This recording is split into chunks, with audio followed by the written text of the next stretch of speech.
মই ৰাজদীপ ঠেঙাল, বেলাচী থানা মৰঙী শাখা সমিতিৰ সম্পাদক। জয়তে অসমবাসী ৰাইজলৈ মোৰ তৰফৰ পৰা বিপ্লৱিক অভিনন্দন জ্ঞাপন কৰিছোঁ।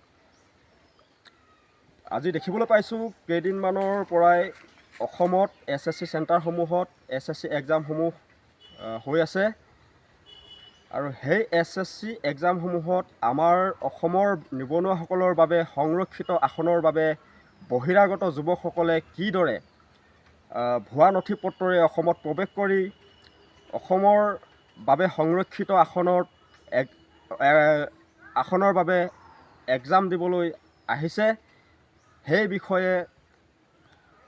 বিষয়ে কামৰূপ জিলা সমিতিৰ মুখ্য সচিব বিকাশ ডাঙৰীয়া তথা তেখেতৰ লগৰ বীৰ সংগ্ৰামীসকলে যেতিয়া বিৰোধিতা কৰিছিলে, সেই বিৰোধিতা কৰোঁতে তেখেতলোকক পানিছ হিচাপে আজাৰা থানাত কৰায়ত্ব কৰি ৰাখিছে। আমি এই মজিয়াৰ পৰাই সকীয়াই দিব বিচাৰিছোঁ যে তেখেতলোকক অনতিপলমে মুকলি আকাশৰ তলত এৰি দিয়ক, নতু আমি তীব্ৰতৰ আন্দোলন গঢ়ি তুলিম। জয় আই অসম, জয় আই।